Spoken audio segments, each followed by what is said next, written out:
ವೀಳ್ಯದೆಲೆ ಮುಖಾಂತರ ನಮ್ಮ ಹೇಳ್ತಾರೆ ನಿಮ್ಮ ಮನೇಲಿ ಏನೇನು ವಿಷಯ ಆಗದೆ ಜಮೀನು ವಿಷಯ ಆಗಿರ್ಬೋದು, ಮನೆ ವ್ಯವಹಾರಗಳಾಗಿರ್ಬೋದು, ಯಾವ್ದಾದ್ರು ಮಾಟ ಕೂಟ ತಂತ್ರಗಳೇನು ಮಾಡಿದರೆ ಅದು ಹೇಳ್ತಾರೆ.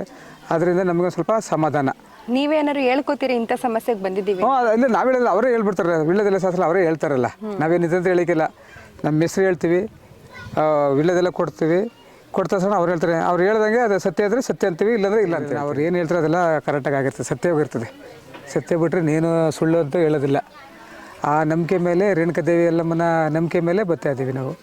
ಇಲ್ಲಿ ತಡೆ ಓಡಿಸಿದ್ದೀರಾ? ತಡೆ ಓಡಿಸಿದ್ಮೇಲೆ ಹೆಂಗೆ ಅನ್ಸುತ್ತೆ? ಇಲ್ಲ, ಸಮಾಧಾನ ಆಗದೆ, ಏನು ತೊಂದರೆ ಇಲ್ಲ. ನನಗೊಂದು ಸ್ವಲ್ಪ ಆರೋಗ್ಯ ಸಮಸ್ಯೆ ಇತ್ತು, ಎಲ್ಲ ಸ್ವಲ್ಪ ದುಡ್ಡು ಸಮಸ್ಯೆ ಇತ್ತು. ಈಗ ಸ್ವಲ್ಪ ಈಗ 3 ವಾರದಿಂದ ಬರ್ತಂದ್ರೆ ಸ್ವಲ್ಪ ದೂರ ತಾಯಿ ನನ್ನ ಸ್ವಲ್ಪ ಮಕ ಮಾಡ್ತಾವಳೆ ಈಗ. ಅದರಿಂದ ಏನು ತೊಂದರೆ ಇಲ್ಲ. ತುಂಬ ಹಣ ಏನಾದ್ರು ತಗೋತಾರೆ ಈ ದೇವಸ್ಥಾನ? ಇಲ್ಲ ಮೇಡಮ್, ಏನು ಹಣ ಏನಿಲ್ಲ. ಅದೇನು ಕಾಣಿಕೆ ಹೇಳ್ತಾರೆ ಅದು ಕಾಣಿಕೆ ಕೊಡ್ತೀವಿ. ಇದನ್ನು ಅದು ಜಾಸ್ತಿ ಎಕ್ಸ್ಪೆಕ್ಟ್ ಮಾಡೋಕ್ಕಿಲ್ಲ. ಅದೇನು ಕಾಣಿಕೆ ಹೇಳ್ತಾರೆ ಅಷ್ಟು ಕೊಡ್ತೀವಿ.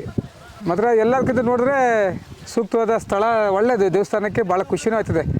ಎಲ್ಲರಿಗೂ ಹೇಳೋದು ಏನಂತಂದರೆ, ತಾಯಿ ಎಲ್ಲಮ್ಮ ತಾಯಿ ನಂಬಿಯಪ್ಪ, ಉದೋದ ಎಲ್ಲಮ್ಮನ ಅವಳು ನಂಬಿದ್ರೆ ಮಾತ್ರ ಅವಳು ಏನು ಬೇಕಾದ್ರೂ ಮಾಡ್ತಾಳೆ. ಸತ್ಯಾಗಿರ್ಬೇಕು ಮಾತ್ರ ಜನಗಳಲ್ಲಿ, ಸುಳ್ಳು ಹೇಳ್ಬಾರ್ದು.